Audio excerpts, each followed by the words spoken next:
Okay, I want to start with a question that I think cuts directly to the heart of everything that is about to happen in the next 2 months. What is the difference between a peace deal and a pause? On the surface, they look identical. Both involve a ceasefire. Both involve negotiations. Both involve the language of compromise and good faith. But underneath the surface, they are structurally opposite. A peace deal is designed to resolve the conflict permanently. A pause is designed to buy time until conditions improve for the party that needs time most. And the question that almost no mainstream analyst is asking right now, as the 60-day clock that started on June 18th ticks toward its deadline, is this. Who is this pause designed for? Who benefits most from 60 days of relative calm? Who has built their entire strategy around running out the clock on the other side? I have been watching this conflict for months, and I want to show you today that the answer to that question is not ambiguous. The data points directly at one conclusion. The 60-day window embedded in the Islamabad MOU is not a neutral negotiating framework. It is a structural advantage for Iran. And the 5 specific mechanisms I am going to walk you through today are all pointing in the same direction. When the clock hits 0, Iran will be in a stronger position than it was on day 1. Not because Iran is winning the military engagement, but because Iran has engineered the 60-day framework to systematically foreclose the options that America needs most while preserving the ones that Iran values most. Today, I want to show you 5 things. First, the physical reality on the ground at Isfahan that makes the Central American demand not just politically difficult, but technically and militarily close to impossible to meet within 60 days.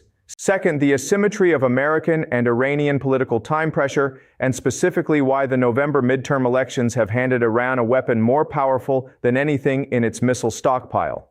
Third, the 5 deadlocks already visible inside the negotiations that every serious analyst covering this process has identified, and why each one individually is resolvable, but together they form a structure that cannot be resolved in 60 days.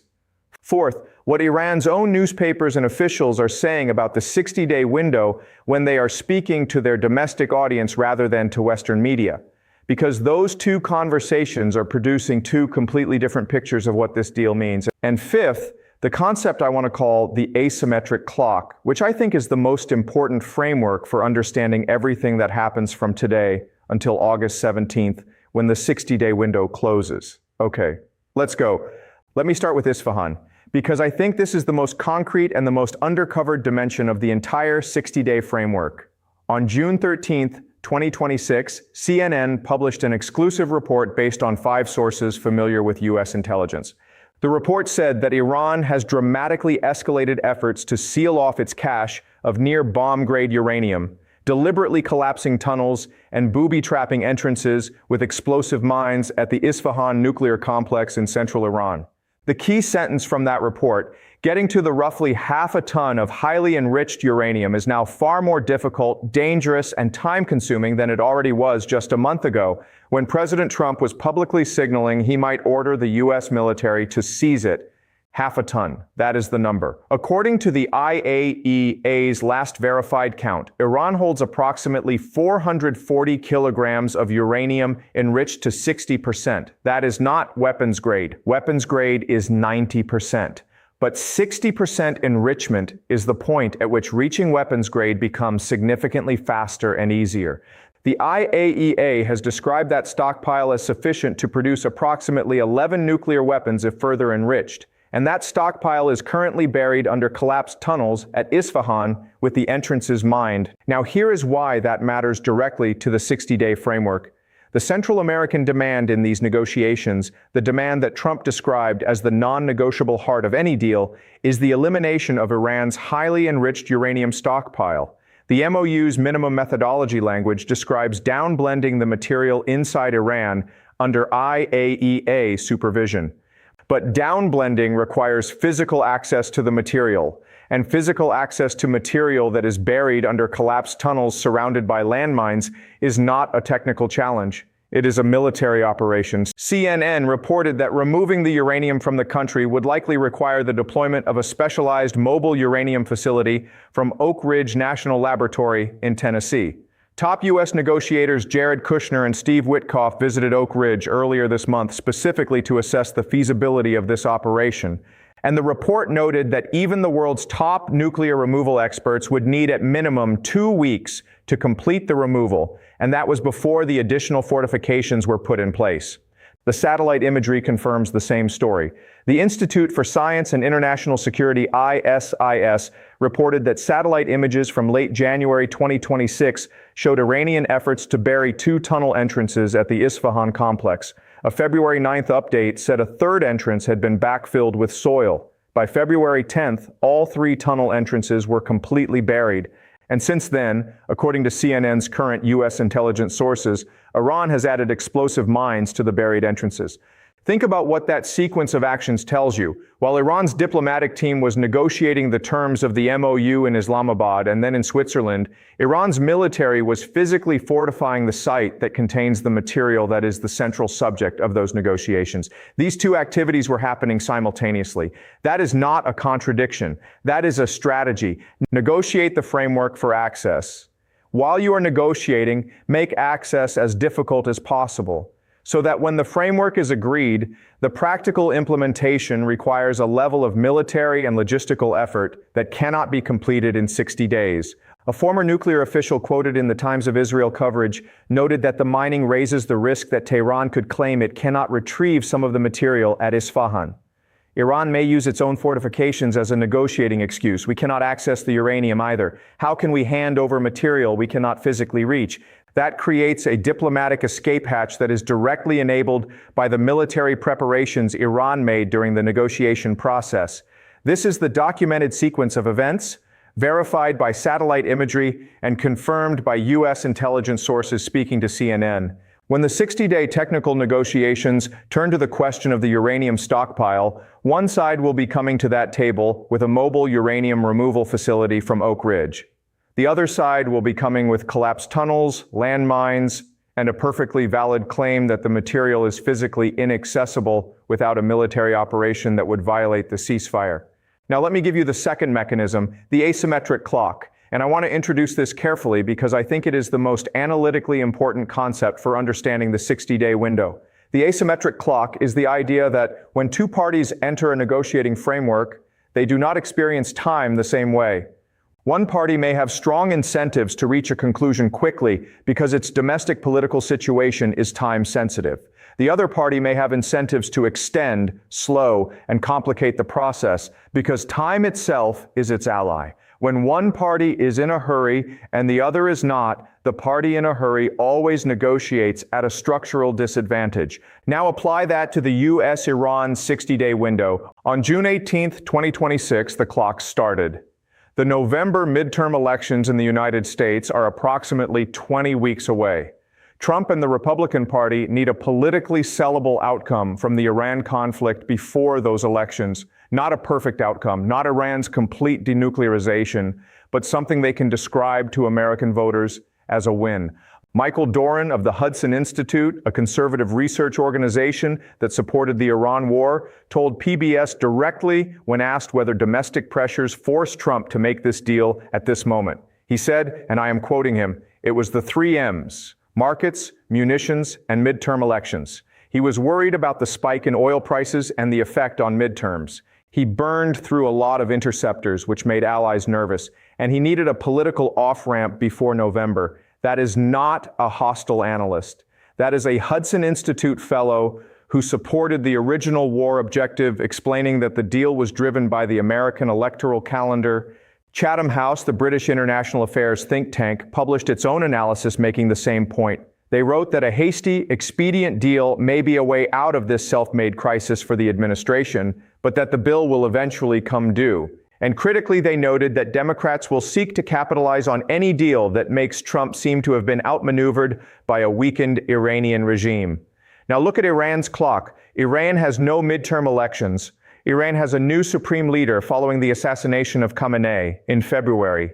Iran's parliament speaker, who is Iran's lead negotiator in these talks, is operating under no electoral deadline. Iran's IRGC, which controls the actual hard power instruments of Iranian state policy, has its own revenue streams, and does not depend on the Iranian civilian economy in the way that ordinary Iranians do. And Iran's own newspapers have been explicit about what the 60-day window means to them. The Iranian newspaper Khorasan, not CNN, not Fox News, Khorasan, wrote this about the agreement. The main function of this agreement is a breathing space and a chance to rebuild offensive and defensive combat power and prepare for a full-scale and major battle. Another Iranian newspaper, Kayhan, the Hardline Daily, which is the closest thing in Iranian media to a direct mouthpiece of the conservative establishment, published a front-page article titled, "We close the strait with power. We will not open it with diplomacy." And Iran's judiciary chief, a man who is not a diplomat, but is the person who controls whether Iran's negotiators get arrested if they agree to too much, publicly stated that Iran's confrontation with America will have no end except with the uprooting of oppression and arrogance. These are not fringe voices. These are Iranian state institutions telling their own domestic audience what the 60-day window actually is.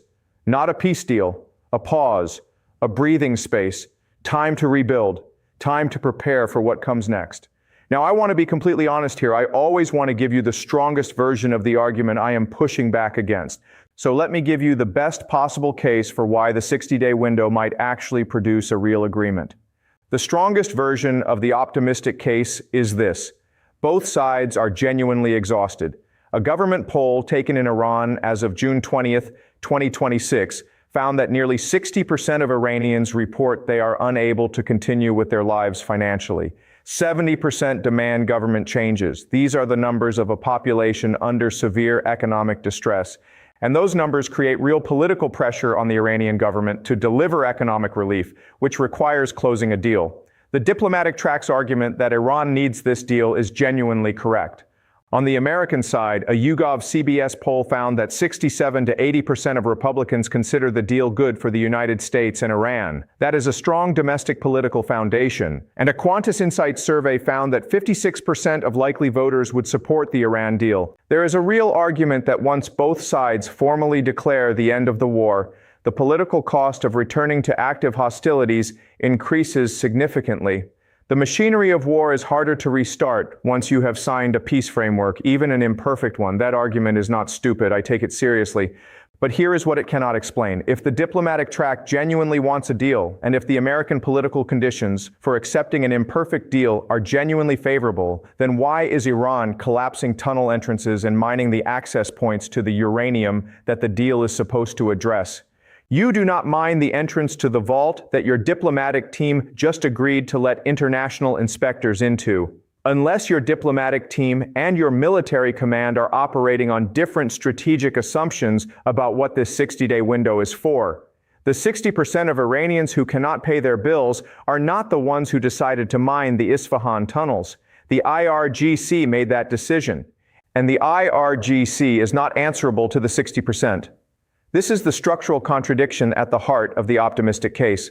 The people who need the deal are not the people who decide whether the deal's core provisions get implemented. Now let me walk you through the 5 structural deadlocks that are already visible inside the negotiations. Because these are not obstacles that patient diplomacy can remove. They are structural features of the two sides' positions that have been consistent since before the war started. Deadlock 1, the uranium stockpile sequencing problem. America wants Iran's enriched uranium secured and committed to a verified disposal pathway as a condition of substantial sanctions relief. Iran wants sanctions relief before making binding commitments on the uranium. Both positions are rationally consistent with each side's interests. America cannot give Iran billions of dollars without nuclear compliance. Iran cannot hand over its primary negotiating leverage before it has the economic benefits in hand. This deadlock has been present since February 2025. It has not moved in 17 months. Deadlock 2. The physical access problem at Isfahan. Any agreement on the uranium requires physical access to material that is currently buried under collapsed tunnels surrounded by explosive mines. The minimum methodology of downblending requires IAEA supervision of the physical material. Physical access requires either Iranian cooperation in unmining and reopening the tunnels, which Iran has every incentive to delay indefinitely, or a military operation to force access, which violates the ceasefire. There is no diplomatic solution to a physically booby-trapped uranium stockpile. Deadlock 3. Lebanon. The MOU commits all parties to termination of military operations on all fronts, including Lebanon. Netanyahu has publicly stated Israel is not bound by the Lebanon clause. Iran has stated clearly that a final deal requires a comprehensive ceasefire, including Lebanon and an Israeli withdrawal. You cannot negotiate compliance from a party that has no seat at the table and has publicly said it is not bound by the agreement. Deadlock 4. The Strait of Hormuz governance question. Iran's lead negotiator has publicly stated the strait will not return to pre-war conditions and Iran will collect fees. America signed a document that says Iran will make arrangements for the strait and coordinate with Oman on future administration. The 60-day window does not resolve this contradiction. It defers it, and Iran is passing domestic legislation to codify Strait Management Authority right now, while America runs ship convoys through corridors that Iran disputes. Deadlock 5. The IRGC endorsement problem. At the negotiating table, Iran's diplomatic team is trying to reach an agreement. But back in Iran, the IRGC is working against the diplomatic team. IRGC-affiliated media outlets have been leaking the contents of the negotiations to commit Iran to maximalist public positions. The IRGC judiciary chief issued statements calling the confrontation with America open-ended. IRGC-aligned protesters demonstrated outside the foreign ministry, calling Iran's foreign minister a traitor. The IRGC, which controls Iran's hard power and a significant portion of its economy, has not endorsed this deal. And in Iran, the IRGC's endorsement is not optional. It is structural. A deal that the IRGC does not support is a deal that will not survive implementation. And this brings me to the dimension that I think ties all of it together. Iran operates through a dual-track system. Track 1 is the diplomatic track, represented by Foreign Minister Araghchi and the negotiating team. This track is real. These officials are genuinely trying to reach an agreement that gives Iran the economic relief it desperately needs. Track 2 is the IRGC track. The IRGC controls construction conglomerates, import monopolies, logistics networks, and shadow financial systems. When Iran's economy was strangled by sanctions, ordinary Iranians suffered enormously. The IRGC's institutional revenue streams were damaged but not destroyed. And the IRGC's institutional interests are not identical to the diplomatic team's interests. The diplomatic team needs sanctions relief to restore the Iranian civilian economy. The IRGC needs the war to end in a way that preserves its strategic assets, its weapons stockpiles, its proxy networks, its nuclear leverage. The evidence for this is not theoretical. The Isfahan fortifications were a military operation, not a diplomatic one. The IRGC controls Isfahan. The IRGC made the decision to bury the uranium and mine the entrances. That decision was made while the diplomatic team was in Switzerland negotiating the framework for accessing the same material. This is the structural insight that Western analysis consistently misses. The 60-day technical negotiations are happening with the diplomatic track.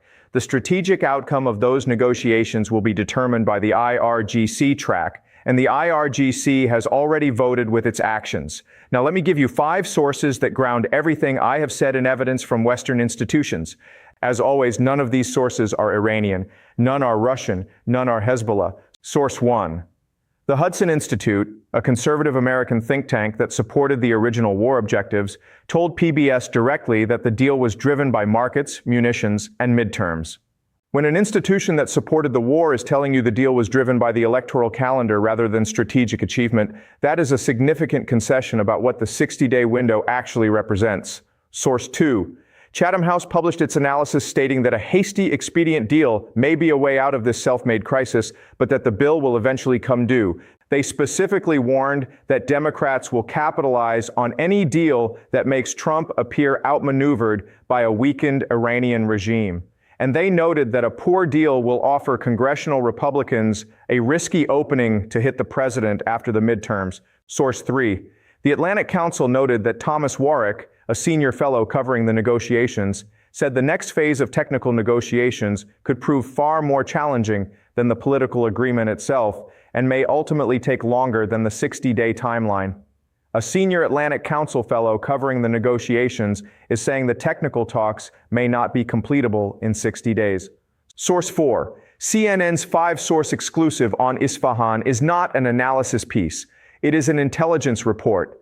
5 U.S. intelligence sources told CNN that Iran has physically fortified its uranium stockpile in ways that make the Central American demand harder to implement than it was before the deal was signed. That is the current administration's own intelligence professionals describing the physical obstacles to their own deal's core objective.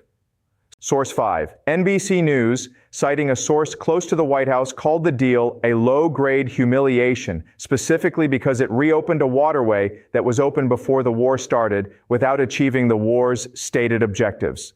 That is not an opposition characterization. That is a White House source describing their own president's deal using the word humiliation. When the Hudson Institute, Chatham House, the Atlantic Council, CNN's intelligence sources, and a White House source are all describing structural problems with the 60-day framework, you are not looking at hostile media coverage. You are looking at the people who are closest to the deal telling you what the deal actually is. All right, let me give you 3 specific and verifiable predictions for the next 4 to 6 weeks. Prediction 1, watch the IAEA inspection timeline specifically in relation to the Isfahan uranium stockpile.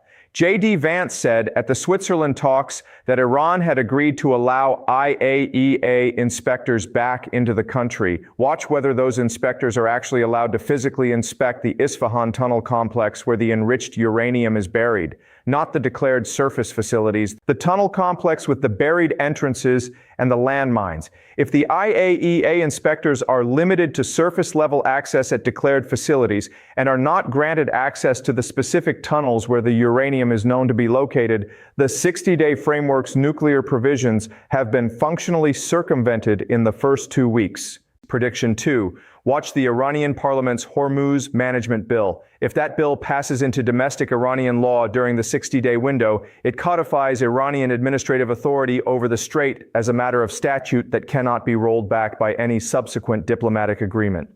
The 60-day free passage provision in the MOU expires on approximately August 17th. If the Hormuz Management Bill has passed by that date, Iran will enter the post-60-day period with a legally codified fee collection authority, a partially rebuilt economy thanks to oil sanctions waivers, and an enriched uranium stockpile that is physically inaccessible without a military operation. That is a significantly stronger position than Iran held on day 1. Prediction 3. Watch Trump's language on the deal specifically as the September-October campaign season for the midterms intensifies.